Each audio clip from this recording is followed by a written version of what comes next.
Hello everyone, welcome back to my channel. This is Ali Jevasani and I am conducting the course Media Branding. Before I begin with this session, I want you to go to the download link in the description below and download all the materials for today's session. So let's get going.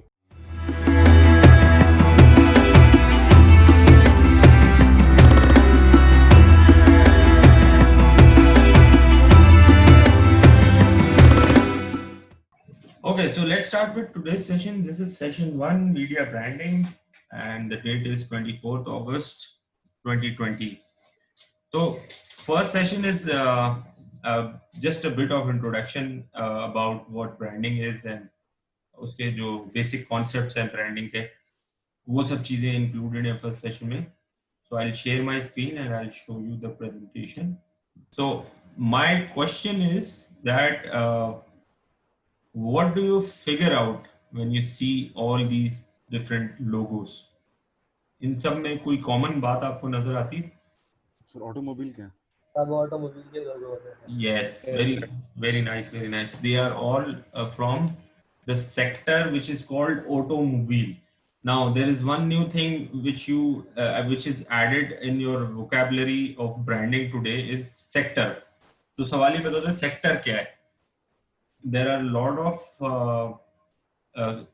manufacturers or companies who belong to the same nature of product, nature of service, or nature of any specific startup.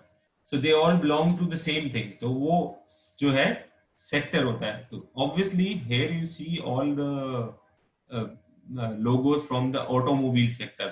Now automobile is a wide sector. उसके अंदर सब categories क्या होती हैं? किसी को idea है? Sir एक तो इको में आ जाएगी और एक जो मसल कार्स होती हैं वो हो जाएगी सेक्टर आई गेस. अच्छा, मसल कार्स हो गई, इको कार्स हो गई, इको फ्रेंडली. यस, सही है, अच्छी बात की आपने कि इको एसयूवीज हो गई. हाँ, एसयूवीज सेडान कार्स आ गई. लेकिन आप अभी आप बहुत नैरो उसमें जा रहे हो. पहले ब्रॉड कैटेगरी बनाओ उसकी. Automobile, cars, bikes, trucks. Very nice, very nice. Automobile में ब्रॉड कैटेगरीज अगर बनाई जाए तो सबसे पहले तो है कार्स, ठीक है, फिर है ट्रक्स, बिल्कुल सही किया, फिर है बाइक्स, ठीक है, ये एक और कैटेगरी है. तो ये ब्रॉड कैटेगरीज है. एसयूवी तो कार्स के अंदर ही आती है ना. तो let's not get into the tiny details right now. Just focus on the broad category. The broad category is cars, bikes and trucks. हाँ, ट्रक्स हो गए ना उसमें. अब ट्रक्स के अंदर फर्दर कैटेगरीज होती हैं, ठीक है. अच्छा, ये तो 3 आपने ब्रॉड कैटेगरीज बताई जो कॉमनली हर किसी को पता होती हैं. इसके अलावा कोई ब्रॉड कैटेगरीज हैं जो आपको किसी को आइडिया है जो हमने इसमें यूज नहीं किए, अभी तक नाम मेंशन नहीं किए उसके? अच्छा, एक होती है अर्थ मूविंग, एक कैटेगरी है जिसमें ये सारे जो आ जाते हैं, ये आपके जो बड़े बड़े ड्रिलर्स होते हैं, जो ये जो जितना भी जहां पर ड्रिलिंग साइट्स होती हैं अर्थ मूविंग के लिए ना. क्या कह रहे हो? Sorry, can you repeat? Because heavy vehicles जो आ जाती हैं. हाँ, हैवी व्हीकल्स जो आ जाती हैं, जैसे कैटरपिलर वगैरह. जी जी बिल्कुल. कैटरपिलर की बहुत अच्छी एग्जांपल है उसमें. वो एक पूरी ब्रॉड कैटेगरी है जिसमें जहां भी कंस्ट्रक्शन साइट होगी, डिगिंग साइट होगी, कोल माइनिंग साइट होगी, तो उसमें ये बड़े बड़े वो यूज करते हैं. तो ये सारी मैं आपको बताने का मकसद ये है कि मैं कोई इंजीनियरिंग नहीं पढ़ा रहा आपको. ये सब बताने का मकसद ये है कि कोई भी सेक्टर हो, ठीक है, उसके अंदर सब सेक्टर्स बनते हैं. तो एक बड़ा सेक्टर होता है ब्रॉड, उसके अंदर सब सेक्टर्स बनते हैं. और अगेन उन सब सेक्टर्स के बाद भी जो है उसके कैटेगरीज होती हैं, ठीक है. तो यहाँ पर आप लोगों ने फिगर आउट किया है कि जो कैटेगरीज यहाँ पर हैं, ये सारी कैटेगरीज है ऑटोमोबाइल सेक्टर की. अब कार्स के अंदर आते हैं. तो कार्स एक ब्रॉड कैटेगरी सब सेक्टर तो है, लेकिन फर्दर उसके अंडर बहुत सारे प्रोडक्ट्स की कैटेगरीज बनती हैं. फिर अब जो कैटेगरीज बनेंगी वो प्रोडक्ट कैटेगरीज बनेंगी, ठीक है. तो एसयूवी एक प्रोडक्ट कैटेगरी है, ठीक है. डबल कैबिन हैचबैक होगी सर. हाँ, हैचबैक एक प्रोडक्ट कैटेगरी है. डबल कैबिन एक प्रोडक्ट कैटेगरी है. तो ये सारी कार्स के अंदर फर्दर प्रोडक्ट कैटेगरीज है, ठीक है. अब ये जो प्रोडक्ट कैटेगरीज हैं ये डिफरेंट ब्रांड्स मैन्युफैक्चरर्स हैं, इसके जरूरी नहीं है कि एक ब्रांड जो है वो किसी स्पेशलाइज प्रोडक्ट कैटेगरी का जो है वो पाइनियर हो और उसी के अंदर डील करता रहे, नहीं ऐसा नहीं होता। ब्रांड्स जो है डिफरेंट प्रोडक्ट कैटेगरीज में जाते हैं ऑटोमोबाइल के भी। फॉर एग्जांपल बीएमडब्ल्यू की बात कर लो तो BMW has automobile, it's a vast category in automobile. उसके पास एसयूवीज भी है, उसके पास स्पोर्ट्स भी है, इनफैक्ट उसके पास बाइक्स भी हैं। और आपको शायद पता हो बीएमडब्ल्यू स्टार्ट जब हुआ था तो उन्होंने एयरप्लेन के इंजन बनाने स्टार्ट किए थे इनिशियली, तो एयरक्राफ्ट इंजन बनाते थे वो। अब भी उनके कुछ एयरक्राफ्ट इंजन के पार्ट्स से कुछ चीजें बनाते हैं वो। लेकिन इसके अलावा जो और ऑटोमोबाइल कैटेगरी है जो आप लोगों ने मिस कर दी वो है वाटर वाटर की जो व्हीकल्स हैं, उसमें भी तो इंजन ही होता है ना। फॉर एग्जांपल यस सर, तो जी एयरप्लेन्स भी हो गए सर। हाँ, एयरप्लेन देखो, एयरप्लेन जो है वो खैर इतना ब्रॉड है कि वो एज ए सेक्टर ही डिफरेंट हो गया है। बाजू का एक प्रोडक्ट या सब सेक्टर इतना ब्रॉड हो जाता है कि वो एक इन इटसेल्फ एक बड़ा सेक्टर में कन्वर्ट हो जाता है। तो वो एक प्रॉपरली अब एक डिफरेंट सेक्टर है एयरलाइन एयरक्राफ्ट। तो ये जो बात मैं कर रहा था कि मोटर बोट्स जो होती है, स्पीड बोट्स, उनके अंदर भी इंजन होता है, ठीक है। तो बीएमडब्ल्यू वो इंजन भी मैन्युफैक्चर करता है, ठीक है। अच्छा, मजे की बात, घर में जो जनरेटर होता है आपके, वो जनरेटर किस कंपनी का होता है? हाँ, तो होंडा के जनरेटर होते हैं। तो होंडा तो ऑटोमोबाइल कंपनी है, तो होंडा का जनरेटर भी तो है भाई। इट डजंट मैटर अगर वो कंपनी ऑटोमोबाइल है तो वो सिर्फ जरूरी थोड़ी है कि गाड़ी या बाइक ही बनाए। जनरेटर तो जनरेटर जो है वो भी तो ऑयल से या पेट्रोल से चल रहा है ना, डीजल या पेट्रोल से। फंक्शन तो उसका भी वही है, बस उसमें वो इलेक्ट्रिसिटी जनरेट कर रहा है, उसमें वो कार जो है वो पेट्रोल से वो मूव कर रही है। तो बस ये डिफरेंस है। तो सर ऑटोमोबाइल, हाँ जी सर जनरेटर मोबाइल नहीं है सर जैसे सर रोल्स रॉयस जो है एम्बेड रोल्स रॉयस जो कंपनी है वो एम्बेड जहाज के जो है इंजन बनाता है सर। अब अच्छा देखो, बिल्कुल सही कह रही है नूर, वो ऑटोमोबाइल की कैटेगरी नहीं है जनरेटर। लेकिन बात सारी है कि मैं सिर्फ बताना चाह रहा हूँ कि ऑटोमोबाइल जो मैन्युफैक्चरर है वो दूसरे सेक्टर में भी निकल सकता है। जरूरी नहीं है कि वो अपने आप को ऑटोमोबाइल सेक्टर की हद तक ही महदूद रखे। ये मैं आपको एक्सप्लेन करना चाह रहा हूँ। ये सारी एग्जाम्पल आपको ब्रांड की मैं सिर्फ एक ऑटोमोबाइल सेक्टर से स्टार्ट करके दे रहा हूँ so that you can relate it to other sectors as well. तो अब तो ये हमने एक सेक्टर की बात की है ना, जो कि ऑटोमोबाइल, उस पर हमने इतनी सारी डिस्कशन की है। और इसके अंदर फिर इंटरनेशनल ब्रांड्स अलग हैं, लोकल ब्रांड्स अलग हैं। हमारे जो लोकल ब्रांड्स है उसके नाम क्या है, सच एज सुजुकी। सुजुकी भी खैर लोकल नहीं है, वो तो इंटरनेशनली ब्रांड है। लेकिन लोकली हमारे यहाँ मैन्युफैक्चरिंग या उसकी असेंबलिंग होती है, तो प्लांट है। तो प्रिंसिपल क्या बोल रहे हो? प्रिंसिपल सर अभी नई गाड़ी आई है, पाकिस्तानी लोकली मेड है। अच्छा, आई डिडंट नो। यूनाइटेड के ब्रावो है सर एक। अच्छा, और एक वो भी तो है ना, FAW। तो कहने का मकसद ये है कि ये लोकल हो, इंटरनेशनल हो, कंट्री बेस्ड हो। अब कुछ इनमें ऑटोमोबाइल ब्रांड्स हैं जो कंट्री स्पेसिफिक है, अपनी कंट्री की वजह से मशहूर है, किसी एक कंट्री से उनका ओरिजिन हुआ था और पूरी दुनिया में अब जो है वो मशहूर है। क्या कहते हैं, डिफरेंट कंट्रीज में। तो सेक्टर्स में हमारे पास जो है बहुत सारे ऐसे सेक्टर्स होते हैं जो कि यहाँ पर मेंशन नहीं है इसमें। ये तो मैंने एक एग्जांपल दिया आपको जो ऑटोमोबाइल सेक्टर है। इसके अलावा बहुत सारे और सेक्टर्स होते हैं, सच एज कॉस्मेटिक्स। कॉस्मेटिक्स एक बहुत बड़ी इंडस्ट्री है, एक सेक्टर है, ठीक है। फर्दर कॉस्मेटिक्स के अंडर सब सेक्टर्स बहुत सारे आते हैं। जो फीमेल पार्टिसिपेंट्स हैं यहाँ पे उनको अच्छी तरह आइडिया होगा कि वो फर्दर सब सेक्टर्स क्या होते हैं कॉस्मेटिक्स के। सर पर्सनल ग्रूमिंग सेक्टर जो होता है उसमें परफ्यूम आ जाते हैं, और उसके अलावा जितने भी स्किन केयर प्रोडक्ट्स होते हैं वो एक अलग सेक्टर होता है। फिर जितना मेकअप होता है वो एक अलग सेक्टर होता है।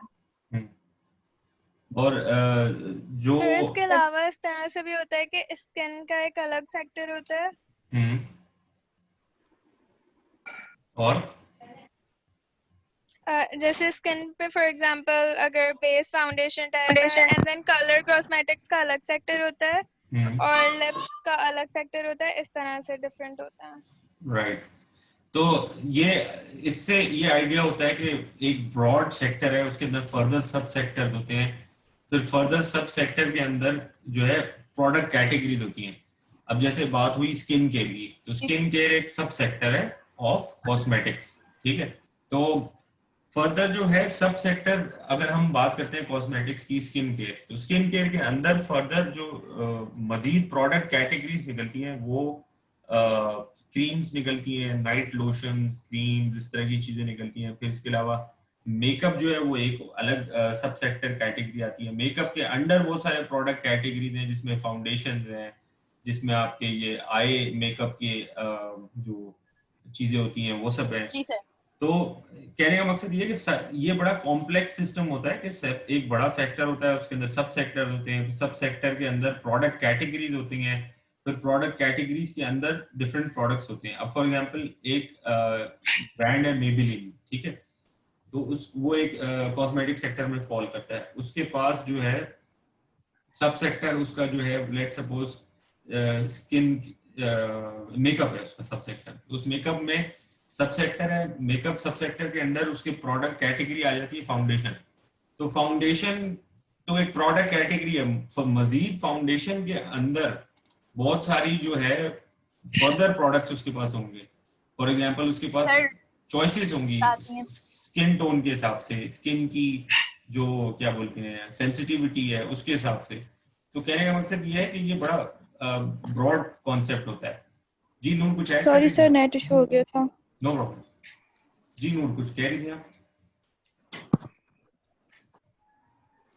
फिर फर्दर उसमें रेंजेस होती है, स्किन टोन के हिसाब से होता है, स्किन के सेंसिटिविटी के हिसाब से होता है, और उसमें भी केमिकल्स के हिसाब से जो है डिफरेंट डिफरेंट रेंजेस होते हैं। बिल्कुल बिल्कुल ऐसे और अंडरटोन्स होते हैं। बिल्कुल। तो इसलिए जो आप लोगों के पास टास्क होगा वो ये होगा कि आप लोगों को इस तरीके से अपना खुद का एक सेक्टर सेलेक्ट करना होगा, उसके सब सेक्टर्स प्लान करने होंगे या रिसर्च करनी होंगी क्या क्या उसके सब सेक्टर्स हैं। फिर उस सब सेक्टर्स के अंदर आपको ब्रांड, जो जिस तरह आप स्क्रीन पे देख रहे होंगे बहुत सारे डिफरेंट ब्रांड्स हैं, उन ब्रांड्स के लोगो आपको इंटरनेट से निकाल के एक शीट पे इसी तरह पेस्ट करने होंगे। इस असाइनमेंट को डिटेल में मैं by the end of the session मजीद डिटेल में एक्सप्लेन करूंगा। फिलहाल आगे बढ़ते हैं। तो आगे हम सबसे पहले समझते हैं कि ब्रांड क्या है। तो ब्रांड की एक घिसी पिटी डेफिनेशन है कि अ नेम, अ लोगो और अ सिंबल। अब सवाल ये पैदा होता है नेम, लोगो और सिंबल में फर्क क्या है। जो ये कह रहा है अ नेम, अ लोगो और symbol that evokes in customer a perception added value for which they pay a premium. तो एक ऐसा नाम, लोगो या सिंबल है जिसकी जो कस्टमर्स के अंदर एक फीलिंग इवोक करता है, एक परसेप्शन इवोक करता है, जिसके लिए वो पैसे देते हैं उस चीज को खरीदने के लिए। तो नेम, लोगो और सिंबल में क्या फर्क है। फॉर एग्जांपल वापस पिछली स्क्रीन पे अगर हम जाएं तो आप देखेंगे कि ये BMW है, ठीक है। तो इसका ब्रांड नेम है BMW, बवेरियन मोटर वर्क्स। इसका सिंबल जो है वो ये इन्होंने जो यूज किया। सिंबल और लोगो में फर्क ये होता है कि एक जो पूरा ब्रांड का जो लोगो होता है उसके अंदर सिंबल और ब्रांड नेम दोनों चीजें एग्जिस्ट करती हैं। तो ये बेसिकली जो आप स्क्रीन पे देख रहे हैं BMW, ये उसका लोगो है which has the brand name and the symbol, both the things. तो इसी तरह फरारी का आप देख रहे हैं तो हॉर्स जो है और इसके जो पीछे जो कलर्स हैं, जो रेक्टेंगुलर इसमें शेप बनी हुई है, ये सब चीजें इसका सिंबल है। But now they added the name here as well which is Ferrari. So this becomes, the entire thing becomes the logo. So the logo has a name and symbol as well. But let's talk about this one नीचे जो है ये red में। Can you guess ये किस automobile का? Mitsubishi. तो Mitsubishi का है। क्यों? अब सवाल पैदा होता है कि आप लोग की इतनी रिकॉल इतना स्ट्रॉन्ग कैसे है? why did you all recognize it's Mitsubishi? This is the power of brand. This is the power of branding, that they have actually the brand has done so many campaigns, और आपके जो mind है उसके अंदर उसने penetrate कर गया वो ब्रांड इस तरीके से कि आप यहाँ पर Mitsubishi नहीं लिखा हुआ, फिर भी आपने उसका सिंबल देख के, उसके कलर और सिंबल देख के आपने रिकॉल कर ली कि ये जो है Mitsubishi का वो है, लोगो है। So now here it's just a symbol and the name is not mentioned here, so this becomes only symbol. Logo होता है उसमें नाम और brand name and symbol both are part of the logo. आप जो ब्रांड बहुत ज्यादा famous हो जाते हैं, बहुत ज्यादा पेनिट्रेट कर जाते हैं ऑडियंस में इंटरनेशनली, वो अपने लोगों में से अगर वो ब्रांड नेम हटा भी दें तब भी उनकी रिकॉल और रिकग्निशन इतनी स्ट्रांग होती है कि दैट डजंट मैटर कि वो अगर वो नाम हटा भी दें तब भी लोग उसको रिकॉल कर लेते हैं. फॉर एग्जांपल अगर आज मैकडोनल्ड्स जो है मैकडोनल्ड्स लिखना छोड़ दे और वो सिर्फ एम जो है येलो कलर का, जो उसका अपना एक स्टाइलिश फॉन्ट है, उसमें वो एम लिख दे तो भी आप रिकग्नाइज कर लोगे ये मैकडोनल्ड है, बिकॉज वो इतना पेनिट्रेट हो चुका है आपके माइंड में. तो this is the power of branding that it penetrates into the consumer's mind. The next definition is very simple: a product with a personality. Yes, this is very important. All the brands belonging to different sectors, उनकी एक personality होती है और होनी चाहिए. This is what brand strategists plan, कि उसकी एक personality हो जो कि perception develop करे consumer के mind में, ताकि आपको brand as a human आप उसको लेना शुरू कर दो. तो इसकी भी हम एक्सरसाइज करेंगे आगे जाके. Brand as a human, brand as a male, brand as a female, brand की एज क्या होगी, ठीक है ना, ये सब एक्सरसाइजेस हम आगे करेंगे. आगे बढ़ते हैं तो हम देखते हैं कि इसका प्रोसेस क्या है. तो इसका प्रोसेस सिंपल है कि brand is basically a combined effort of certain departments behind it, such as marketing department, such as the entire company, जो कि कंपनी है, मैन्युफैक्चरर है, और वो बेसिकली कंपनी जो है उसका अपना एक मार्केटिंग डिपार्टमेंट होता है, उसका एक डिजाइन डिपार्टमेंट होता है, उसके और भी डिपार्टमेंट्स होते हैं, लेकिन उन बाकी डिपार्टमेंट्स का कोई ऐसे डायरेक्ट इफेक्ट नहीं होता ब्रांडिंग के प्रोसेस के ऊपर. मार्केटिंग और डिजाइन का सबसे ज्यादा इफेक्ट होता है ब्रांडिंग के प्रोसेस. तो ये जो डिपार्टमेंट है ये कंबाइंड एफर्ट्स इनके होते हैं तो एक ब्रांड बनता है. फॉर एग्जांपल कंपनी जो है वो पेरेंट होती है, उसके पास डिफरेंट ब्रांड्स भी हो सकते हैं, जरूरी नहीं है कि एक कंपनी के पास एक ही ब्रांड हो, ठीक है. अब फॉर एग्जांपल अब बात करते हैं जैसे यूनिलीवर की. तो Unilever is a huge company, it is called house of brands. Unilever की मैन्युफैक्चरिंग अपनी है डिफरेंट कंट्रीज में, रीजन वाइज उसकी मैन्युफैक्चरिंग है, उसकी कंट्री वाइज रीजनल हेड होते हैं, कंट्री वाइज उसके ऑपरेशंस होते हैं, कंट्री वाइज उसकी डिस्ट्रीब्यूशन नेटवर्क होता है. मार्केटिंग डिपार्टमेंट भी कंट्री और रीजन वाइज वेरी करता है. जो मार्केटिंग डिपार्टमेंट का काम यूरोप में होगा वो मार्केटिंग डिपार्टमेंट का काम उसका साउथ एशिया में नहीं होगा, उसका साउथ एशिया में काम डिफरेंट हो जाएगा because of the regional environment and regional market. ये सारे डिपार्टमेंट मिलके ब्रांड के ऊपर एफर्ट्स करते हैं और एक ब्रांड आपके सामने आता है लोकली या ग्लोबली, और वो कंज्यूमर के ऊपर एक अपना इंप्रेशन या परसेप्शन देता है. तो इसमें मैंने तो आपको सिर्फ एक यूनिलीवर की एग्जांपल दी है, इसके अलावा जितनी भी बड़ी कंपनीज हैं उनकी अंदर वो पेरेंट कंपनी के अंडर बहुत सारे उनके ब्रांड्स होते हैं, और जरूरी नहीं कि एक ही सेक्टर में ब्रांड हो. फॉर एग्जांपल एंग्रो की बात कर लेते हैं. एंग्रो की मैं अक्सर अपने स्टूडेंट्स को एग्जांपल इसलिए देता हूँ कि it's company which is originated here and people, you guys can relate it to Engro better than any other international company जिसका आपको रिसर्च नहीं होगी. तो Engro जो है वो है तो एक कंपनी, ठीक है, it's not a brand, it's a company, but Engro has penetrated into different product or different sectors या product categories, such as Engro is into power generation, ठीक है, तो power generation वो कर रहा है. Engro is into fertilizers, जो क्या कहते हैं जो जितनी भी वेजिटेशन है उसके लिए फर्टिलाइजर्स मैन्युफैक्चर करते हैं, उसको मार्केट करते हैं, उसको डिस्ट्रीब्यूट करते हैं. फिर Engro is into फूड. तो अब देखो एक चीज फर्टिलाइजर जो कि खेतों के लिए है और एक चीज फूड जो इंसानों के लिए है. तो it is totally it's such a big contrast, right. लेकिन Engro as a parent company फिर उसके मार्केटिंग डिपार्टमेंट्स ऐसे होते हैं जो डिफरेंट प्रोडक्ट्स और डिफरेंट ब्रांड्स को सेपरेटली मार्केट करने का स्किल सेट रखता है. तो इसी तरह पावर जनरेशन, फूड, फर्टिलाइजर्स, ये तो तीन छोटी सी चीजें हैं, तीन सेक्टर्स हैं जिसके अंदर वो बिलोंग करता है. आपको एग्जांपल देने का मकसद ये था कि जरूरी नहीं है कि एक कंपनी सिर्फ एक ही सेक्टर को के ऊपर मैन्युफैक्चरिंग करें या अपने ब्रांड जो है उस हिसाब से लॉन्च करें, they can penetrate into multiple sectors. तो ये मैंने आपको एक्सप्लेन किया है ब्रांड के पीछे जो इफेक्ट्स होते हैं, जो सारी मेहनत होती है, एफर्ट्स होते हैं, वो कंपनी के marketing department, design department and all the other departments related to the brand's persona and the visual imagery and all।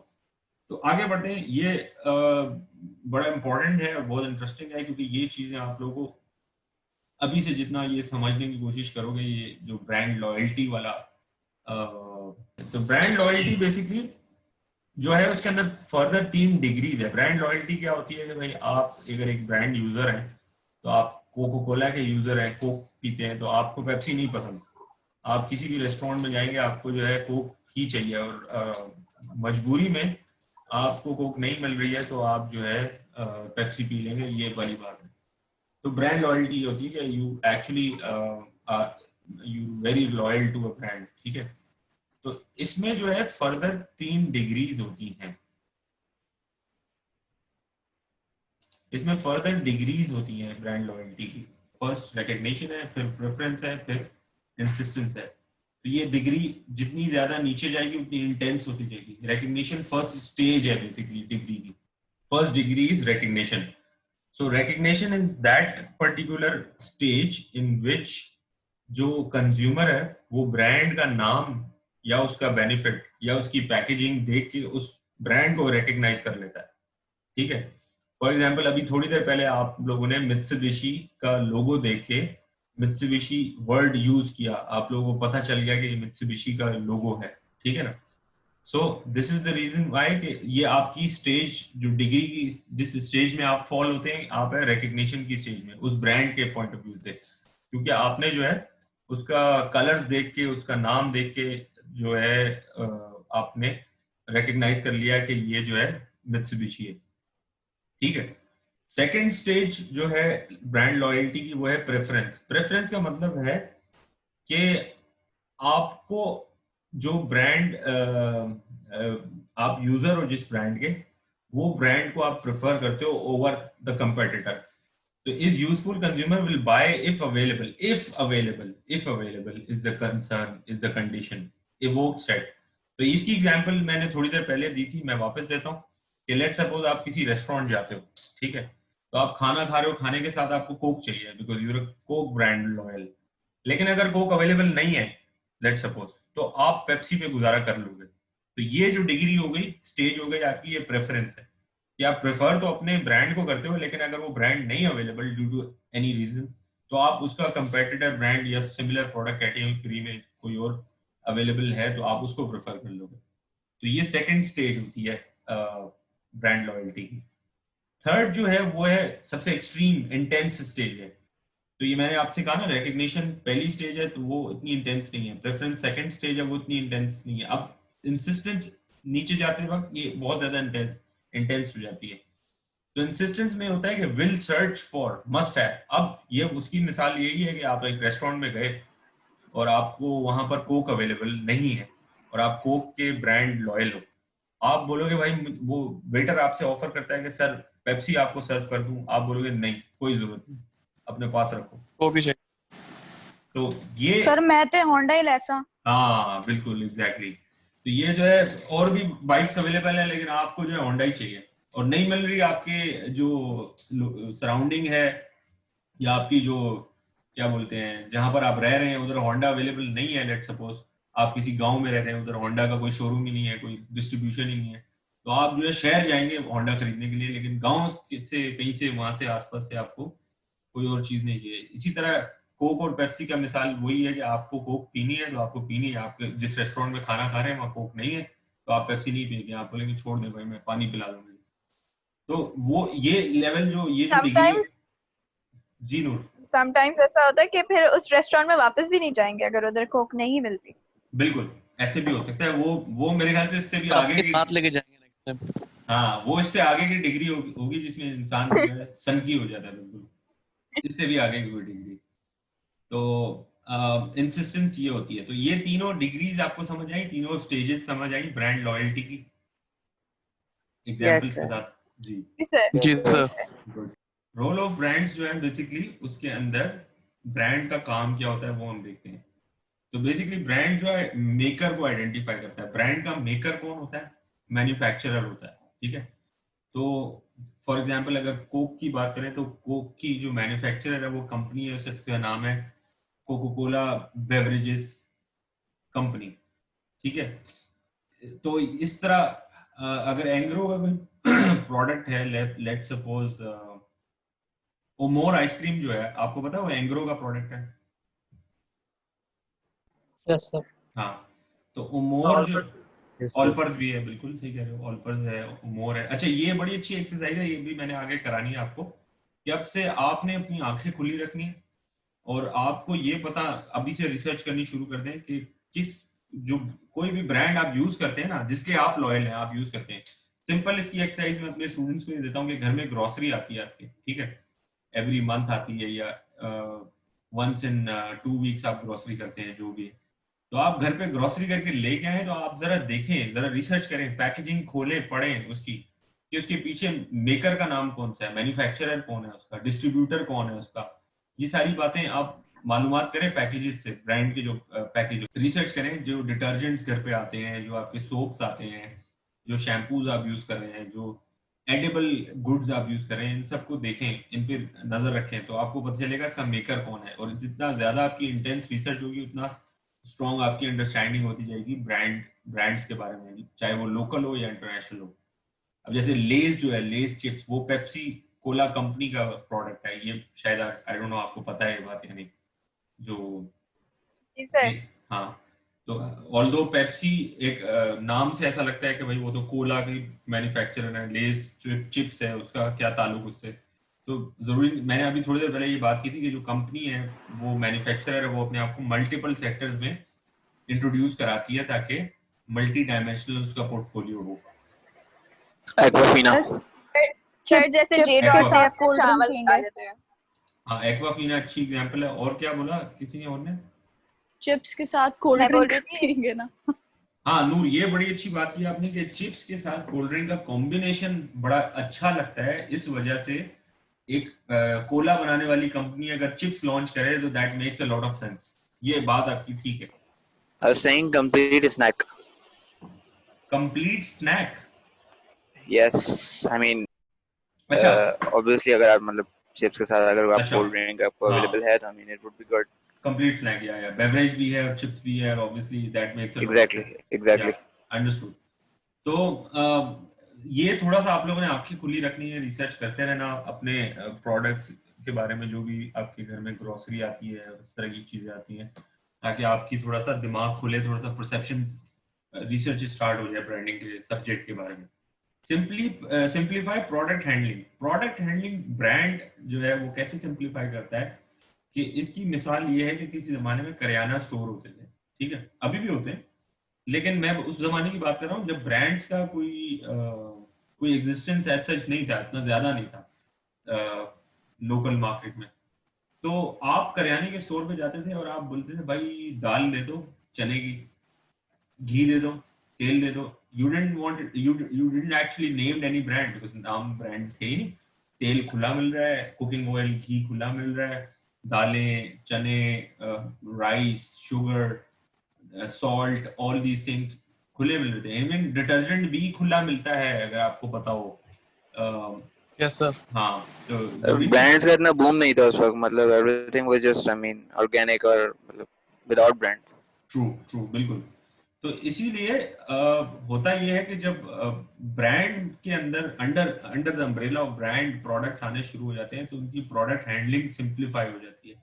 मतलब फिर कंज्यूमर को ये समझ आ रहा होता है कि भाई ये जो रैंडम डिफरेंट चीजें पड़ी हुई है किसी करियाना स्टोर पे, अब वो ब्रांड्स के पैकेजिंग में जब पड़ी होती है तो उसकी प्रोडक्ट सिंप्लीफाई, हैंडलिंग सिंप्लीफाई हो जाती है कंज्यूमर के लिए भी और मैन्युफैक्चरर के लिए भी।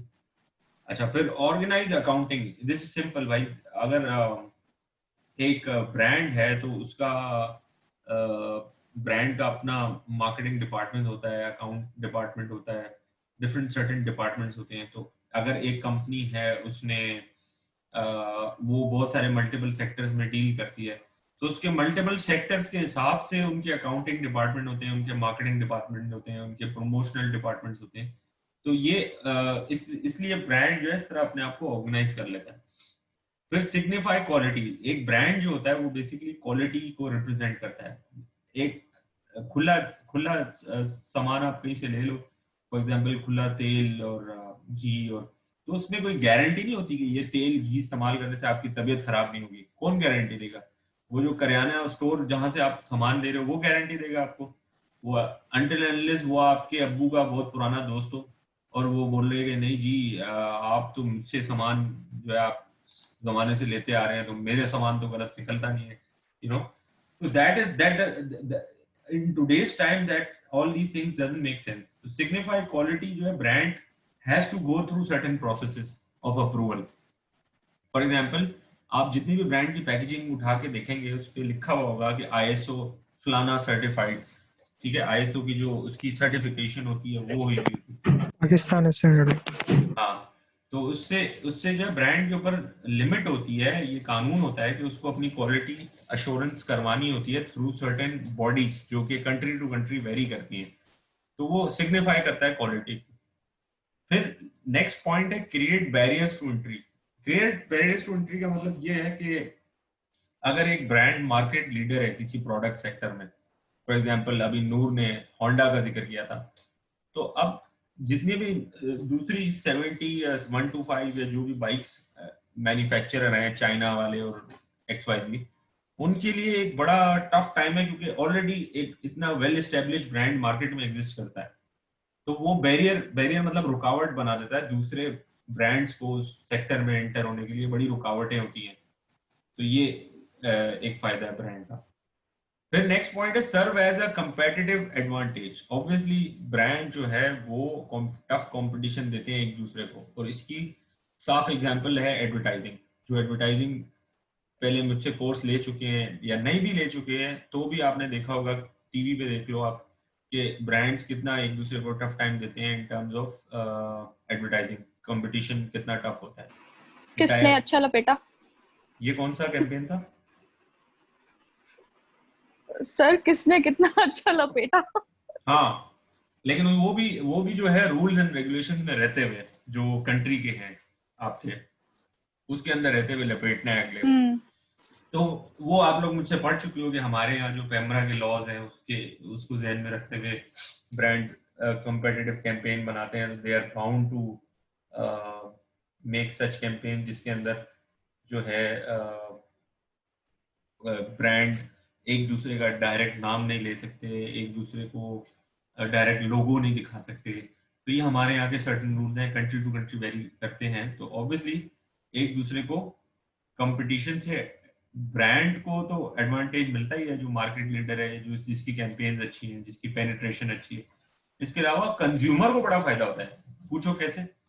कंज्यूमर को इस तरह फायदा होता है कि भाई आपको अपना ब्रांड लॉयल करने के लिए ब्रांड्स जो है पैकेजेस निकालते हैं, कि पैकेजेस इस तरह निकालते हैं कि आपकी बंद सिम जो है महीने से वो खोलें और आज ही 50 करोड़ SMS ले लें, जितना मर्जी आया इंटरनेट ले लें, यू नो। तो they actually convince you to use और come back using their product again brand. तो ये कंज्यूमर का बड़ा फायदा होता है इस पूरी बैटल में ब्रांड्स की। अच्छा, फिर लास्ट का पॉइंट जो है वो सिक्योर प्राइस प्रीमियम। ऑब्वियसली एक प्राइस प्रीमियम होता है हर ब्रांड का, उसको वो सिक्योर करना होता है, जिसको आगे जाके हम डिटेल में पढ़ेंगे। जो बेसिकली हर ब्रांड का एक जो है मार्केट में उसका एक एग्जिस्टेंस होने की वजह से उसका एक शेयर होता है, मार्केट शेयर कहलाता है। अगर किसी ने मार्केटिंग पढ़ी हुई है तो वो भी आइडिया होगा मार्केट शेयर क्या होता है। तो वो प्रीमियम प्राइस होती है जो मार्केट शेयर से ब्रांड जो है अपनी सिक्योर करते हैं। तो ये थे रोल ऑफ ब्रांड्स। तो आगे है व्हाट इज ब्रांडिंग।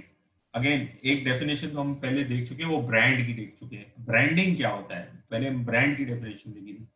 ब्रांडिंग जो है is endowing products and services with the power of brand. मतलब it's branding is basically a process.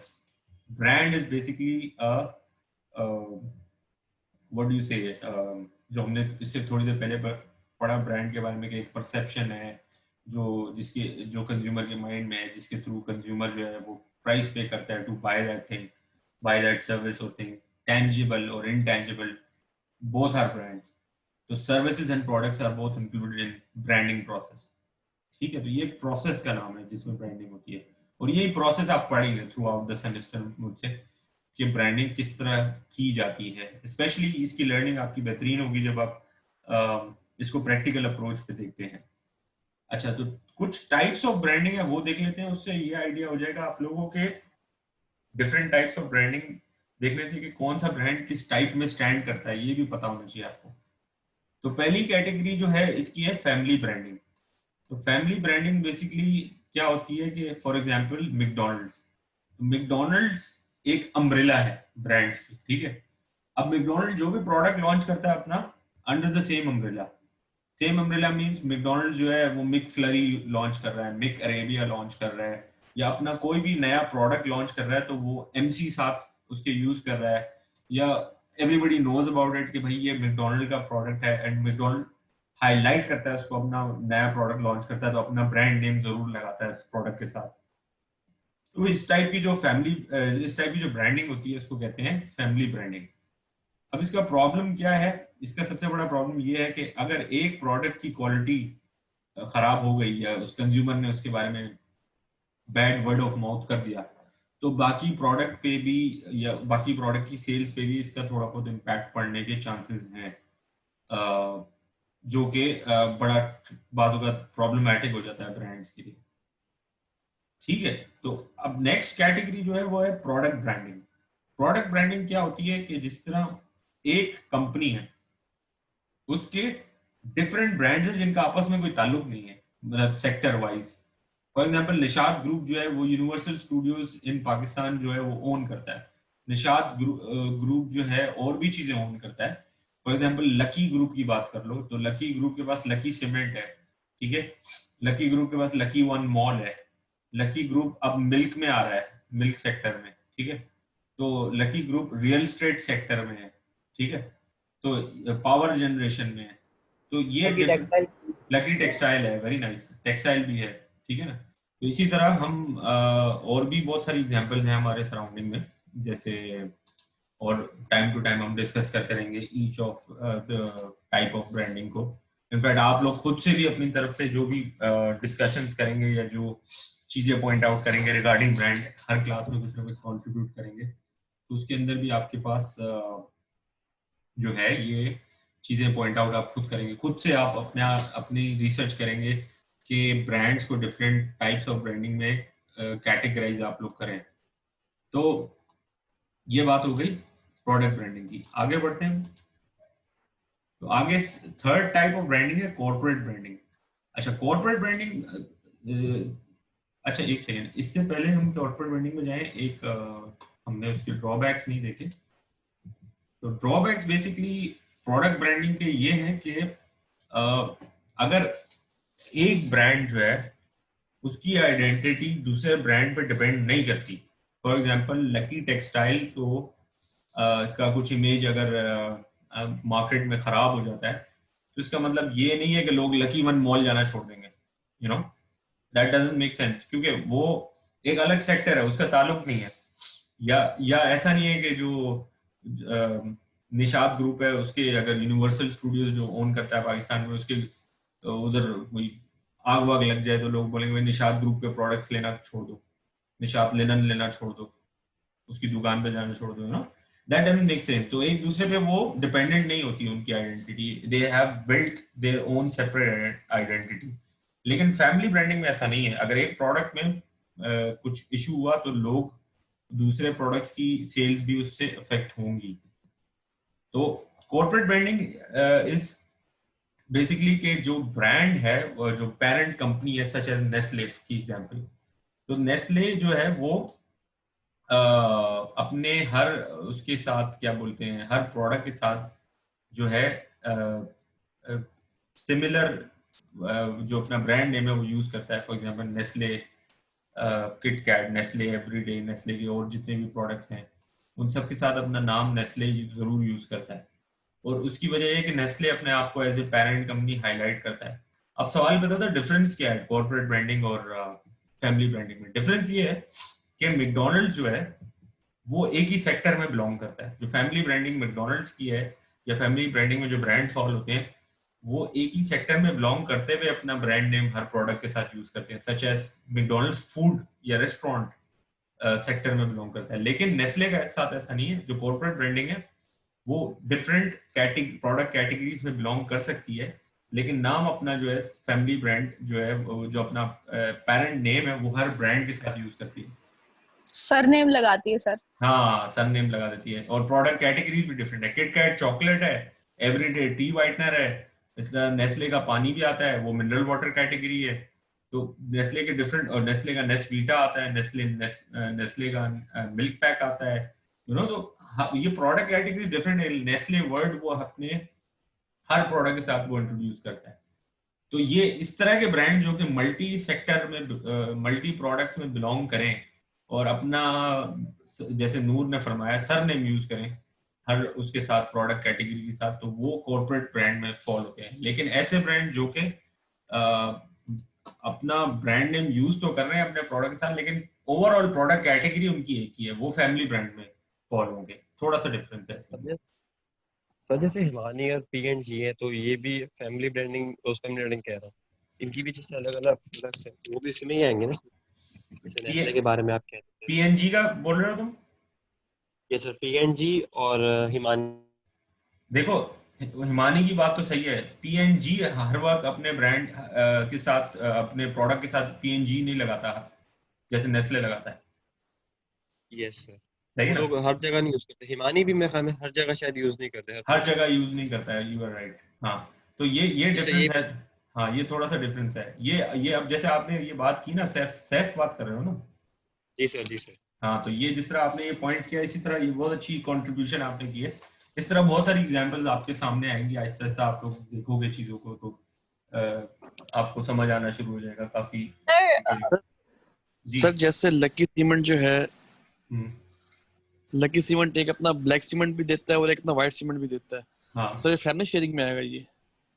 नहीं, तो प्रोडक्ट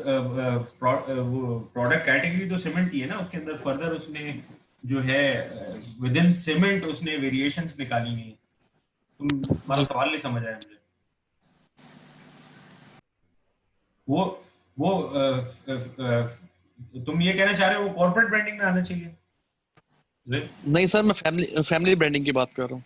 नहीं, वो फैमिली ब्रांडिंग में आएगा। वो बेटा इस फैमिली में भी नहीं आएगा ना, वो इसमें आएगा ना, क्या कहते हैं, प्रोडक्ट ब्रांडिंग में। क्योंकि निशात का लकी की बात की ना तुमने, सॉरी। हाँ जी, लकी सीमेंट की। हाँ, तो लकी का सीमेंट अलग है, मॉल अलग है, टेक्सटाइल अलग है, तो वो आपस नहीं में सर, लकी के जो सीमेंट है सर, लकी के जो सीमेंट है सर वो दो प्रोडक्ट्स निकालता है अपनी ना। एक सीमेंट ब्लैक होता है, एक सीमेंट व्हाइट होता है। अच्छा, तो उसको जो मार्केट करता है, जब वो एडवर्टाइज करता है, लकी वर्ड लगाता है साथ में। हाँ सर, लगाता है लकी सीमेंट से अपना नाम लगाता है अपना। हाँ, लेकिन डिपेंड करता है लगाता कैसे। अगर वो नीचे कहीं कोने में लकी लिख देता है लेकिन सीमेंट का नाम अलग से यूज करता है तो that is not family branding. समझ रहे हो बात? Okay sir, okay. लेकिन नेस्ले की मैं बात, जी सर नूर जी, नूर जी सर, कॉर्पोरेट ब्रांडिंग का एक और एग्जांपल दीजिएगा नेस्ले के अलावा। अच्छा, नेस्ले के अलावा इसकी एग्जांपल क्या हो सकती है? सर मैं कुछ बोलूं? जी गुलाम जी, बोलिए। सर जैसे टाटा है, टाटा मोटर्स और टाटा जो है टी बेचता है, टाटा टी, तो वो दोनों भी उसमें आते हैं ना? वो टाटा लगाता है हर ब्रांड के साथ, अपने हर प्रोडक्ट के साथ। जी सर, जी सर। चलो तो अच्छी बात है। जी सर, टाटा सॉल्ट। हाँ, टाटा सॉल्ट और Tata T, he is right, very nice Ghulam, thank you so much for this content. Thank you sir. तो हाँ, ये होता है। सर एक क्वेश्चन था जी तलाल सर, जैसे बैंक्स की जो ब्रांडिंग होती है, ये उनके मुख्तलिफ डिपार्टमेंट होते हैं और ये उनके प्रोडक्ट्स भी होते हैं और पैकेजेस भी, सर्विसेज भी होते हैं। तो सर वो अपने वर्ड के साथ कॉर्पोरेट ब्रांडिंग लगाते हैं। मतलब अभी जो आपने एक्सप्लेनेशन दी है वो तो फिर फैमिली ब्रांडिंग हुई ना उनकी। मुझे किस बैंक की बात कर रहे हो, मिसाल दो सर। जैसे बैंक अल हबीब है। हाँ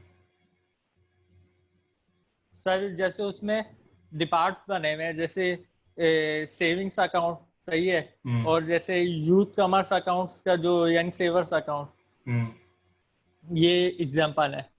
सही है सर। तो जब इनकी एडवर्टाइज करते हैं तो कॉर्पोरेट ब्रांडिंग, मतलब कॉर्पोरेट ब्रांडिंग के नाम से करते हैं, मतलब उनकी पूरी कैंपेन को हम लोग कहते हैं कॉर्पोरेट ब्रांडिंग। जबकि आप ये सब आपके बताने के बाद तो फिर तो वो फैमिली ब्रांडिंग में आना चाहिए ना। नहीं तो वो अपने फैमिली ब्रांडिंग में ही आना चाहिए ना, क्योंकि वो सेक्टर तो बैंकिंग ही है ना उसका। जी हाँ, तो सेक्टर बैंकिंग है। कॉर्पोरेट ब्रांडिंग का मतलब ये नहीं है कि corporate environment, working environment corporate हो, तो इससे कंफ्यूज ना करो, समझ। अच्छा सर। हाँ जी जी सर। अच्छा, ओन लेबल ब्रांडिंग जो है नेक्स्ट कैटेगरी है, उसमें ये होता है कि बहुत सारे ब्रांड्स ऐसे होते हैं जिनकी कोई बहुत सारी जिस तरह पहले एग्जांपल्स हमने डिस्कस की, कोई बहुत बड़ी मैन्युफैक्चरिंग नहीं होती, कोई बहुत ज्यादा वाइड स्प्रेड उनका नेशनल या इंटरनेशनल लेवल पे बिजनेस नहीं होता। और मोस्ट प्रॉब्ली इसके अंदर फैशन रिटेल जो ब्रांड्स हैं वो ज्यादा आते हैं, such as fashion retail and wholesale and इस तरह के, सच एज नाहिद सुपरमार्केट। ठीक है, नाहिद सुपरमार्केट की एग्जांपल यहाँ पर इसलिए है ओन लेवल पे कि द ओनर ऑफ द क्या कहते हैं, the owner of Naheed Supermarket named this market as Naheed Supermarket because of his I think wife के नाम पे उसने रखा था, जो एक्चुअल ओनर था पुराना। तो उस ब्रांड नेम का जो है किसी के नाम पे रखा है उसने, चाहे वो कोई भी शख्स हो, उस नाम पे रखने से वो आ जाता है own label branding. Such as designers भी बहुत सारे हैं, दीपक परवानी, नादिया मिस्त्री एंड ऑल, वो अपने नाम से एक ब्रांड लॉन्च करते हैं। Similar case goes to photographers, जो अपने नाम से एक ब्रांड लॉन्च करते हैं और उसी नाम से वो मार्केट में एग्जिस्ट करते हैं। ठीक है ना, तो ये ओन लेबल ब्रांडिंग होते हैं। इसको ओन लेबल ब्रांड कहते हैं, जो किसी इंसान के नाम के अराउंड रिवॉल्व करती हो। समझ आ रही है ये बात? ठीक है।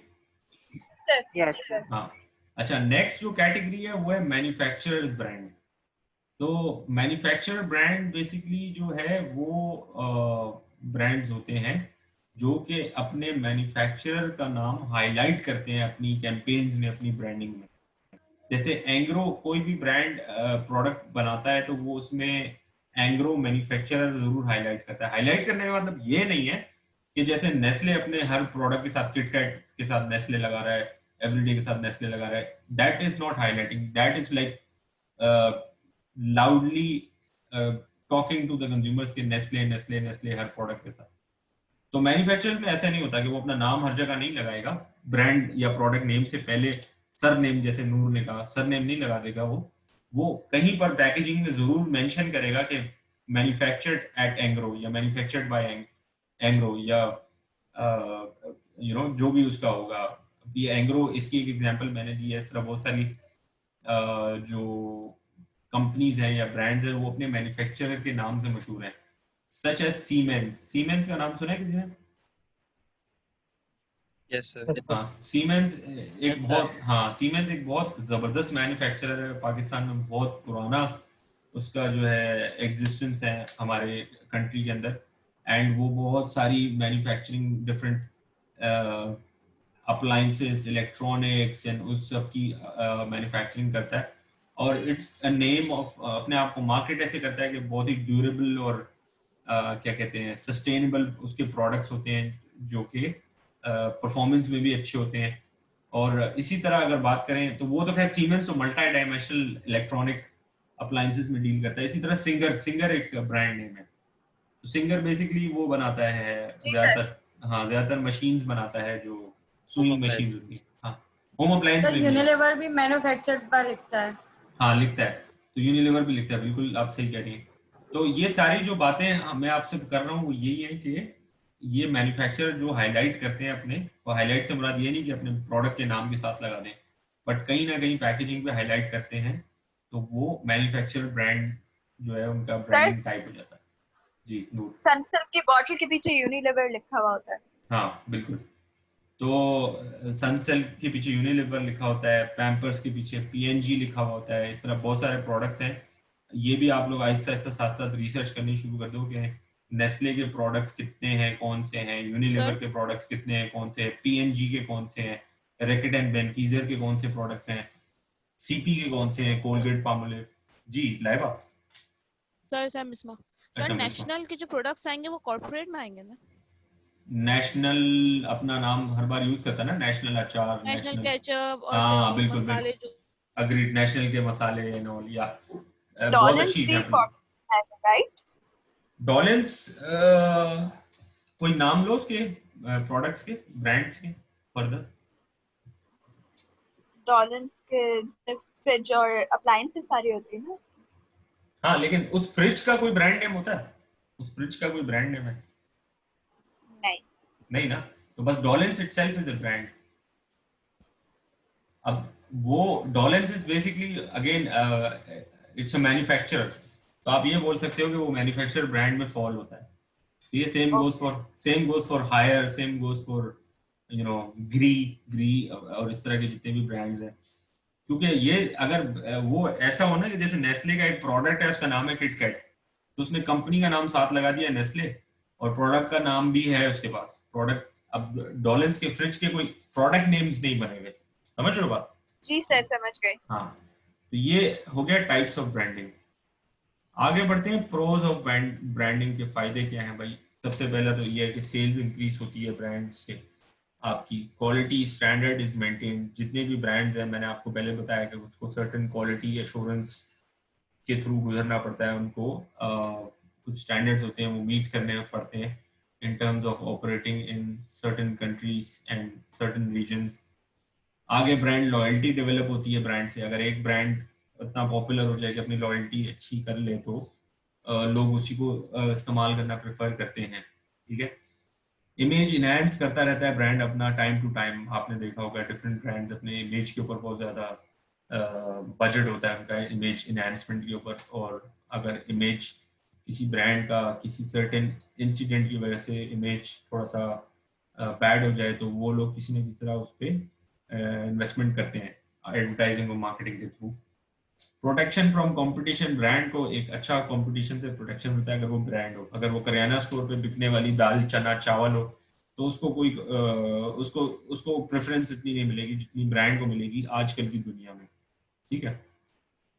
Facilitating market segment, market segmentation marketing में आप लोगों ने आई एम श्योर पढ़ा होगा, वैसे एडवर्टाइजिंग में भी मैंने डिस्कस किया था मार्केट सेगमेंटेशन। तो सेगमेंटेशन बहुत सारे होते हैं, डेमोग्राफिक सेगमेंटेशन होते हैं, साइकोग्राफिक सेगमेंटेशन होते हैं, सोशियोग्राफिक्स होते हैं, बिहेवियरल सेगमेंट्स होते हैं। तो ये सारे सेगमेंट्स को फैसिलिटेट करता है ब्रांड, क्योंकि ब्रांड कोई सेगमेंट पहले रिसर्च करता है अपनी, वो सेगमेंट पकड़ता है, उस सेगमेंट में अपने आप को मार्केट करता है। इसकी मैं अक्सर आपको एग्जांपल देता हूँ कि अक्सर ब्रांड सेगमेंट अपने खुद डेवलप करते हैं, बनाते हैं कि अगर सेगमेंट एग्जिस्ट नहीं करता तो नया सेगमेंट बनाओ। फॉर एग्जाम्पल, ये मैं एडवर्टाइजिंग की क्लास में बहुत बार डिस्कस कर चुका हूँ कि कुछ ब्रांड ऐसे हैं जो सेगमेंट बनाते हैं, जिसमें सनसिल्क की मैंने एग्जांपल दी थी। जो सनसिल्क शैम्पू है, उसने जो विमेन हु वेयर हिजाब उनके लिए स्पेशल एक शैम्पू निकाल दिया, तो उसने एक सेगमेंट डिस्कवर कर लिया, खुद क्रिएट किया, एक सेगमेंट आइडेंटिफाई किया, उसके अंदर प्रोडक्ट लॉन्च कर दिया। तो फैसिलिटेटिंग मार्केट सेगमेंट्स जो है वो ब्रांड बहुत ज्यादा इस पे काम करते हैं। फिर building brand equity and brand loyalty. Brand equity and loyalty में से लॉयल्टी आप पढ़ चुके हो आज के सेशन में कि ब्रांड लॉयल्टी क्या होता है, जिसकी 3 स्टेजेस होती हैं। इक्विटी आपको नेक्स्ट सेशन में मैं डिस्कस करूंगा कि ब्रांड इक्विटी क्या होती है। अभी हमने ब्रांड इक्विटी को डिस्कस नहीं किया है इस सेशन में, जब मैं डिस्कस करूंगा तो आपको क्लियर हो जाएगी। नुकसानात क्या है ब्रांड के? ब्रांड के नुकसानात ये भाई, costly expensive as compared to the unbranded stuff. जो अनब्रांडेड चीजें मिलती हैं उससे थोड़ा एक्सपेंसिव होता है, क्योंकि उनके ओवरहेड्स इतने होते हैं, तो उनको एक कॉस्ट मेंटेन करनी पड़ती है अपने प्रॉफिट के लिए। रिस्पॉन्सिबिलिटी का बर्डन बहुत होता है ब्रांड के ऊपर। तो अगर ब्रांड रिस्पॉन्सिबल ना हो, कहीं पर भी कुछ इश्यूज आ जाए, उसके बारे में कोई चीजें नेगेटिव पॉपुलर हो जाए, तो बड़े सीरियस टाइम से उसको गुजरना पड़ता है, टैकल करना पड़ता है चीजों को। फिर chances of brand failure, brand fail हो सकता है लेकिन कोई अनब्रांडेड चीज फेल नहीं हो सकती। ब्रांड जो राशन बना रहा है, फॉर एग्जांपल दाल चना चावल, वो ब्रांड के अंदर कोई कीड़े निकल आए, चीनी में चावल में कुछ मसला हो गया, लोग बीमार हो गए खा के उसको, ठीक है, न्यूज में हाइप बन गई, तो वो ब्रांड फेल तो हो सकता है लेकिन करियाना स्टोर से किसी ने चना, चीनी, चावल, आटा लिया हो, उसमें उसके अंदर कुछ इशू हो जाए तो जिस बंदे ने लिया वही बीमार पड़ेगा। वो कितनों को जाके बोलेगा कि भाई इस दुकान से लो। बीच में कुरकुरों को कहा था ना कि वो प्लास्टिक से बना रहे हैं। हाँ, लेस के बारे में भी ये बात मशहूर हुई थी। यस सर, लेकिन सर लोगों ने उस पे एक्सपेरिमेंट किया था, मतलब जलाया था लोगों ने उसको, काफी मतलब वीडियोस बना के उनको सेंड भी की थी कंपनी को कि उसमें जलाया था उसको, तो वो पूरा वो प्लास्टिक बन गया था जब बिल्कुल आग लगाई ना। बिल्कुल। तो ये सीन उसके है, बाद उन्होंने चेंजेस, ये सीन है। और एक इतना बड़ा इंटरनेशनल सीन हुआ था, आपको याद हो सैमसंग का जो फोन फट गया था। जी सर, वो सैमसंग का फोन फटा था। हाँ, तो ये सर नोट 7 फटा था। नोट 7 था, गैलेक्सी की सीरीज थी, मुझे याद नहीं है सर नोट 7 थी, नोट 7। हाँ, नोट था सर, नोट की सीरीज, नोट की थी। तो इस तरह के इश्यूज होते रहते हैं। तो फेलियर ब्रांड के लिए आसान है, अनब्रांडेड चीज के लिए फेल होना आसान नहीं है। वो अनब्रांडेड चीज फिर भी चल जाएगी, फेल नहीं होगी। तो असाइनमेंट जो है इस क्लास का, जो मैं आपसे कह रहा था, मैं डिटेल में एंड में एक्सप्लेन करूंगा इस वीक का। वो असाइनमेंट बड़ा सिंपल है। आपको मैंने स्टार्ट में एक चार्ट दिखाया, ठीक है, वो चार्ट था ऑटोमोबाइल पे, जो मैंने आपको चार्ट दिखाया। तो आपने इसी तरह कोई अपनी मर्जी का अदर देन ऑटोमोबाइल अभी काम करना है। ऑटोमोबाइल मैंने दिखा दिया, एग्जांपल दिखा दिया आपको, so you don't have to work on automobile. तो आपको एक सेक्टर सेलेक्ट करना है। सेलेक्टर आपका कोई भी चॉइस का हो सकता है। आप कॉस्मेटिक सेलेक्ट करें, आप फार्मास्यूटिकल सेलेक्ट करें, आप एंटरटेनमेंट सेलेक्ट करें, आप XYZ कोई क्रिएटिव किस्म का सेक्टर सेलेक्ट करें जो आप अपनी रिसर्च शो करना चाह रहे हो। इस तरह का गेमिंग एक सेक्टर है, आपको पता है। तो ये स्पोर्ट्स जैसे गेम मैन्युफैक्चरर है, इस तरह बहुत सारे गेम मैन्युफैक्चरर, बिल्कुल। तो कोई भी सेक्टर हो सकता है, चाहे वो सेक्टर प्रोडक्ट में बेस्ड हो, चाहे वो सेक्टर सर्विस में बेस्ड हो, चाहे वो सेक्टर जिस भी चीज में बेस्ड हो। Just find unique sectors. Unique ना मिले तो कोई घिसे-पिटे सेक्टर सेलेक्ट कर लो, even that is fine with me. But मेरा कंसर्न ये है कि आप अपना मर्जी का कोई सेक्टर सेलेक्ट करो, ठीक है। फिर फोटोशॉप पे या I don't know power point use करना है, पावर पॉइंट यूज कर लो, फोटोशॉप यूज करना है, फोटोशॉप यूज कर लो। उसके ऊपर जिस तरह मैंने आपको स्टार्ट में ये जो चार्ट दिखाया है, जो स्टार्ट ऑफ द प्रेजेंटेशन है, ये वाला चार्ट, ठीक है। इस तरह आपने एक चार्ट बनाना है, ऊपर सेक्टर का नाम लिखना है। ये ब्रांड तो मैंने ऐसे लिखा हुआ है ना अपनी प्रेजेंटेशन के लिए। ऊपर आपने सेक्टर नेम लिखना है, फॉर एग्जांपल कॉस्मेटिक सेक्टर है आपका, ठीक है। तो वो नाम लिखने के बाद यहाँ पर आपने एक लाइन ड्रॉ कर देनी है, वर्टिकल लाइन ड्रॉ करने के बाद लेफ्ट पे आप लिख दें लेट्स सपोज इंटरनेशनल ब्रांड्स, और राइट पे आप लिख दें लोकल ब्रांड्स। तो अगर आप कॉस्मेटिक सेक्टर में काम कर रहे हैं तो इंटरनेशनल ब्रांड्स के लोगोस को यहाँ पर स्टिक कर दें, पेस्ट कर दें इंटरनेशनल ब्रांड्स की कैटेगरी में, और लोकल ब्रांड के लोगोस को यहाँ पर पेस्ट कर दें राइट साइड पे लोकल ब्रांड्स की कैटेगरी में। वंस आपने लोगो पेस्ट कर लिए तो फिर आपने जो है ये भी आपको पता हो कि इस ब्रांड इस चार्ट के अंदर सेक्टर आपका मेन कॉस्मेटिक्स है या कोई भी है, जैसे ऑटोमोबाइल सेक्टर है, तो सब सेक्टर्स के नाम जरूर लिख देना ऊपर। फॉर एग्जांपल मैं आपको करके ही दिखा देता हूँ, वरना ये होगा कि बड़े कंफ्यूज हो जाएंगे लोग। मैं आपको इधर एक चीज करके दिखाता हूँ। ये इस तरह हो सकता है कि आपने जो सेक्टर है आपका वो लिख दिया आपने, जैसे ऑटोमोबाइल, ठीक है। मेरी आवाज आ रही है सबको? जी, ऑटोमोबाइल आपने सेक्टर लिख दिया, नीचे आपने हेडिंग डाल दी सब सेक्टर्स, ठीक है। सब सेक्टर्स हेडिंग डाल के आपने बस आगे सब सेक्टर्स के नाम लिख दिए, सच एज कार्स जो हमने डिस्कस किया, बाइक, ठीक है, ट्रक्स हमने डिस्कस किया, बसेस, ठीक है। आपने ये हेडिंग सब सेक्टर्स ये लिख दिए, एंड उसके बाद आपने सिंपल यहाँ पर लेफ्ट साइड पे इंटरनेशनल ब्रांड्स आपने हेडिंग डाल दी, यहाँ राइट साइड पे आपने लोकल डाल दी, और इंटरनेशनल के नीचे इंटरनेशनल के लोगोस पेस्ट कर दिए, लोकल के नीचे लोकल के लोगोस पेस्ट कर दिए। बस ये काम करना है, ठीक है। क्लियर हुआ है ये? Okay sir. Yes sir. अब ये सर जी सर आ गया। अब जो ये है ना, ये पावर पॉइंट की प्रेजेंटेशन है, इसमें इतना कैनवस ही नहीं है कि बंदा कुछ लिखे पेस्ट करे, इतना फजूल सा एनवायरनमेंट है इसमें। ये असाइनमेंट करने से बेटर है आप फोटोशॉप में करो, क्योंकि फोटोशॉप में अपनी मर्जी का कैनवस खोलोगे, उसमें चीजों को छोटा बड़ा करना, आई एम श्योर आप लोग सब ज्यादा कंफर्टेबल फोटोशॉप से ही होंगे। Yes sir. मेरे साथ भी यही है, मैं भी ज्यादा कंफर्टेबल फोटोशॉप से। ये पावर पॉइंट सिर्फ मैंने रखा हुआ है स्कूल प्रेजेंटेशंस, यूनिवर्सिटी प्रेजेंटेशंस के लिए। जी सर जो क्लॉथिंग अपैरल्स है वो सेक्टर्स में आएगा?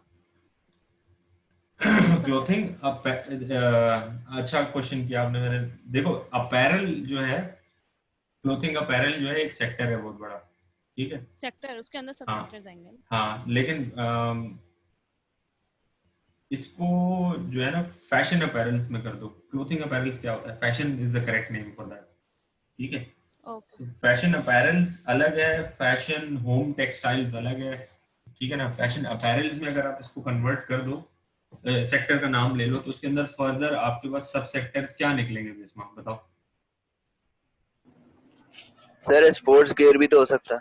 हाँ, उसके अंदर सेक्टर निकलेंगे आपके यूजेज और यूजेज वाइज निकलेंगे। स्पोर्ट्स के लिए निकल सकता है, स्विम के लिए निकल सकता है, आपका मेल्स के लिए निकल सकता है, फीमेल्स के लिए निकल सकता है, टीन्स के लिए निकल सकता है। सर इनिशियली तो ये हो जाएगा कि आप, sorry for cutting you of, sir ये भी हो सकता है कि मतलब इनिशियली बिल्कुल जब पहला सेट टॉपिक बन जाए तो पहले आप उसके अंदर जो है ना मतलब हर स्पोर्ट को अलग अलग कैटेगराइज कर लें, जैसे क्रिकेट, फुटबॉल, हॉकी, बास्केटबॉल, इस तरीके से आप उनको पहले कैटेगराइज कर लें, बिल्कुल, देन फर्दर आप जो है ना उसको प्रोसीड करें नेक्स्ट स्टेप पे। Very nice, very nice.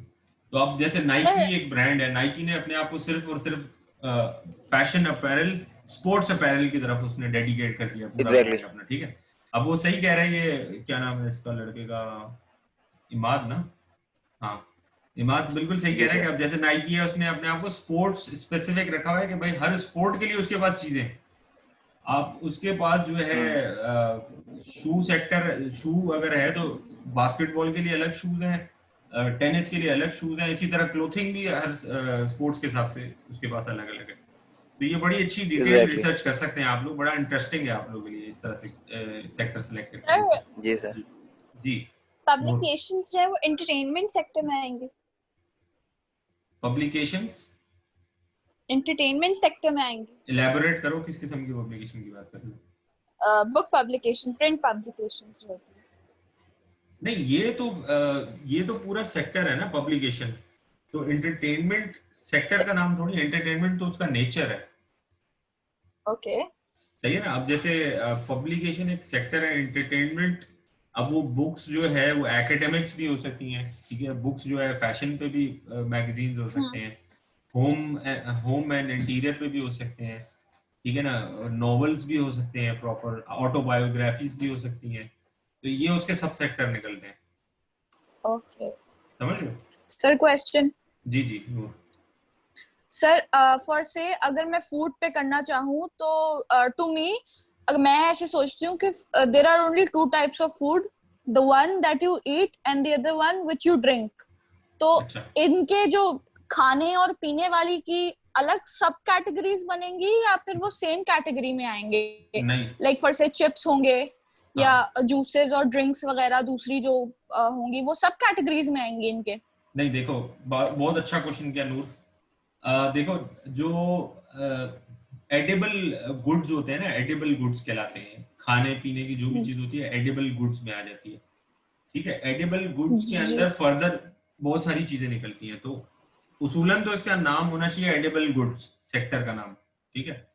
लेकिन उसके अंदर अब चूंकि ये इनके सब सेक्टर इतने पॉपुलर हो गए हैं, इतने एडवांस हो गए, इतने ब्रॉड हो गए हैं कि अब सब सेक्टर नहीं रहा, वो प्रॉपर एक खुद सेक्टर बन चुका है। जैसे बेवरेजेस एक सेक्टर का नाम है, ठीक है। अब बेवरेज में जूस भी आ जाता है, कोला भी आ जाती है, सॉफ्ट ड्रिंक भी आ जाती है, एनर्जी ड्रिंक भी आ जाती है, समझ लो। पानी भी उसमें आ जाता है। तो ये सारे जो है उसके अंदर आ जाते हैं। अब बेवरेज एक सेपरेट सेक्टर हो चुका है। इसी तरह आप अगर एडिबल गुड्स के अंदर फर्दर आप बात करो तो आप ये नहीं कर सकते कि जो है आप जो है चिप्स जो है वो अगर आप सेलेक्ट करते हो एज ए सेक्टर, तो चिप्स एक सेक्टर नहीं है, वो स्नैक्स एक सेक्टर का नाम है, स्नैक्स, ठीक है। स्नैक्स के अंदर चिप्स भी आ जाती हैं, स्नैक्स के अंदर आपको पता है मंचिंग और भी चीजें होती हैं जो आ जाती हैं, जो सब सेक्टर बनेंगे इसके, समझ रहे हो? जी। तो आप ये सर, एक मेरा साथ भी नहीं एक कर question- सकती, एक साथ ना करें, ओके, इसको ओके। अलग अलग करें, ठीक है। अच्छा, तो सर फिर एडिबल में तो वो फिर कुकिंग ऑयल वगैरह ये सारी हाँ ना, चीजें भी आ जाएंगी ना? मैं एग्जैक्टली मैं इसलिए हाँ, बोल रहा हूँ ना कि इतना ठीक है, बड़ा है, वो इतना ब्रॉड है कि अगर आप उसको एक सेक्टर बनाएंगी तो फिर मजा ही नहीं आएगा आपको काम करने में। ठीक है थोड़ा सा सर। नैरो डाउन करना पड़ेगा आपको। ओके, सर मेरा भी एक जी क्वेश्चन नूर, है। नूर सलीम जी। सर मुझे ये बताएं, सिगरेट्स किस सेक्टर में आएंगी? टोबैको सेक्टर का नाम है। टोबैको है? हाँ, सेक्टर का नाम टोबैको है, और टोबैको के अंडर जो है सिगरेट एक सब सेक्टर है, ठीक है। सर और इसमें और क्या सब सेक्टर्स आएंगे? और सिगार्स है उसके अंदर, सिगार्स है, इलेक्ट्रॉनिक। देखो टोबैको सेक्टर सब सेक्टर, उसके अंदर सिगरेट्स हैं, फिर उसके अंदर आपका अलग अलग रहे सिगार्स हैं, ठीक है। सिगार्स के अलावा आप बात करें उसके अंदर ये ई सिगरेट्स हैं, फिर इलेक्ट्रॉनिक शीशा, हुक्का, ये सारी जो चीजें, अच्छा, ओके। ये सारे सब। सर मेरा एक क्वेश्चन सर एक उसमें मिनट वो बेटा, भी एक होते थे। एक मिनट ज्यादा वो हो जाएगा, पहले एक एक को क्लियर करना है मुझे सर जी। च्यूएबल टोबैको भी तो आती है। हाँ, च्यूएबल टोबैको भी उसकी सब सेक्टर है, बिल्कुल सही कह रहे हैं, हाँ, बिल्कुल सही कह और रहे सर वो मतलब जैसे अब तो इतना नहीं मतलब दिखने में आता, लेकिन पहले पाइप भी होते थे, हैं।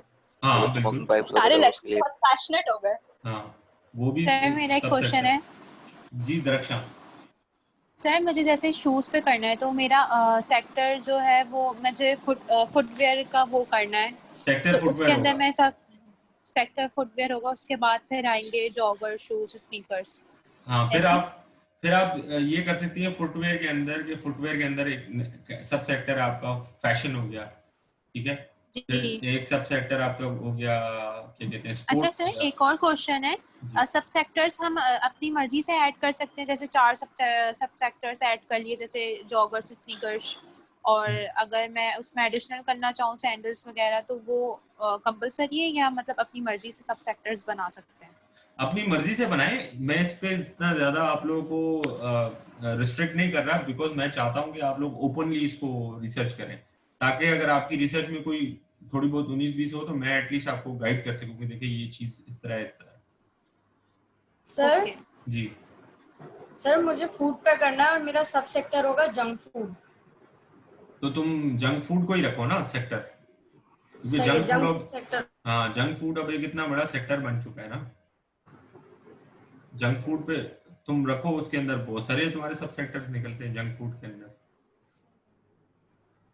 सही है ना। सर मोबाइल फोन सब सेक्टर है, तो इसका सेक्टर क्या होगा? मोबाइल फोन देखो ये सारे इलेक्ट्रॉनिक्स में आते हैं, इलेक्ट्रॉनिक सेक्टर के अंदर हाँ, ये मैं सब सेक्टर्स बना। इलेक्ट्रॉनिक बहुत बड़ा सेक्टर है, समंदर है, समंदर वो, ठीक है ना। तो इसलिए एक मिनट मैं बात कंप्लीट कर लूं। मिस्मा आपने, आपका क्वेश्चन था ना ये? जी जी सर। हाँ, तो इलेक्ट्रॉनिक एक बहुत बड़ा सेक्टर है, अब उसके अंडर ये बहुत सारी चीजें आती हैं। तो जो जो सेलुलर फोन है, सेलुलर फोन इसका नाम है, ठीक है, सेक्टर का। तो अब जो है ये सब सेक्टर नहीं रहा, अब ये सेक्टर बन चुका है, इतना बड़ा हो गया है सेलुलर फोन। सेलुलर फोन आपका सेक्टर नेम है, उसके अंडर फिर आपके सब सेक्टर बनेंगे, स्मार्टफोन, वो जो दूसरे पहले नॉन स्मार्टफोन होते थे, वो क्या नाम था उस कैटेगरी का यार? टेलीफोन। हाँ, टेलीफोन हो गया, एलईडी वाला हो गया, पीडीसीएल हो गया, फिर और सैटेलाइट फोन्स।